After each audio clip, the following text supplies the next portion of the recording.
Episode 934 begins with the two sides clashing again, swords clashing repeatedly.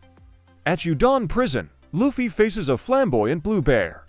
His armament hockey is clearly visible, forming a shield around his punch and knocking out his opponent, but it hasn't reached the level Rayleigh once demonstrated. At Kinman's location, he announces a serious problem. The enemy has somehow discovered the coded leaflet.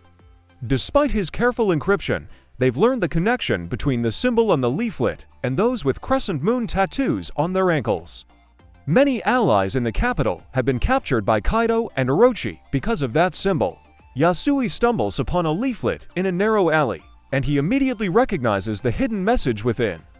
Meanwhile, in Ibisu town, the leaked information fueled widespread suspicion in Shinobu's mind.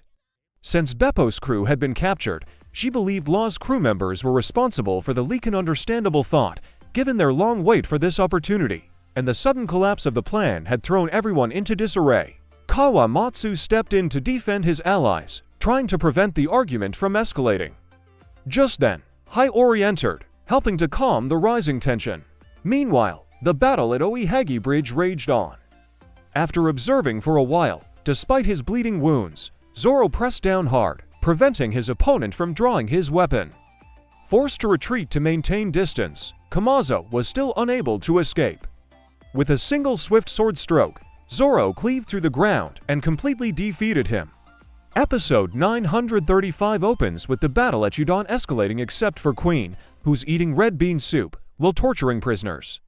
It's true that this monster also loves that soup, and when Big Mom arrives, something big is sure to happen. Thanks to the battle with Katakuri, Luffy can now foresee movements in the near future. He guides Hyogoro in dodging enemy attacks, and every action is precisely as Luffy says. If told to run right, they run right. If told to duck, they duck immediately. Thanks to this, they completely avoid the barrage of enemy bullets. Luffy's observation hockey has significantly improved. Now he only needs to focus on strengthening his Bisashoku hockey, but his current attacks are still just regular enhanced hockey, not yet reaching the level of non-contact force projection.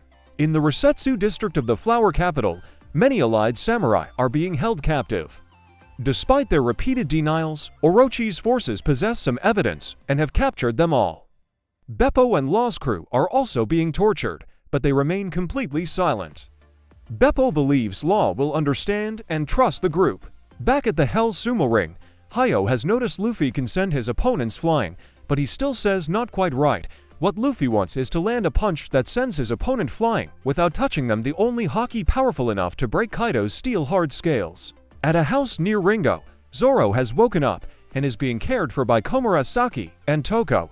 Toko clings tightly to Zoro, almost reopening his wound, while Komurasaki constantly urges him to rest until he recovers. Watching Zoro fight, Komurasaki realized that he was an incredibly powerful samurai. Trusting him, she decided to reveal a secret that only Toko knew. Until now, Komurasaki was actually Kozuki Hiyori, the daughter of Kozuki Oden, and the younger sister of Momonosuke. Episode 936 opens with a major shock that even leaves Zoro stunned.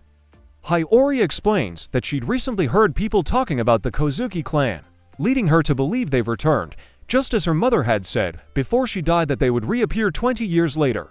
When the samurai group is transported to the future, Hiyori must stay behind to prevent any unforeseen circumstances, ensuring at least one person with Kozuki blood survives. During this time, Kawamatsu has always protected and supported her. On the day Oden Castle burns, Kawamatsu carries Hiyori and jumps into the water to escape. Listening to the names of the samurai who will rise to fight, Hiyori is overcome with emotion, but as the daughter of a great samurai, she tries to remain calm. There's more to come, but for now, Zoro's group needs to rest and recover. Back at the Hell Sumo Ring, after understanding Luffy's new goal, Hyogoro began sharing his experience. He said that hockey outside Wano is often called something else, but in China, swordsmen forge a form of power that can be transferred through the body into the sword, allowing it to cut through iron. Hyogoro decided to demonstrate the skill he had honed since his days as a swordsman. With Luffy's guidance, he dodged attacks, accumulated energy in his fist, and then unleashed it upon contact with the enemy. The resulting force wave instantly knocked the soldier down in a single blow. That strike was exactly the same as what Luffy was trying to learn, a punch without direct contact. Seeing Luffy's determination to pursue this power, Hyogoro believed he could help him achieve it. And that wraps up our recap for today. If you enjoyed this video, don't forget to drop a like, leave a comment with your thoughts, and share it to support the channel. Make sure to subscribe and ring the notification bell so you won't miss the next episodes of the Wano arc recap. Thank you for watching. See you in the next video.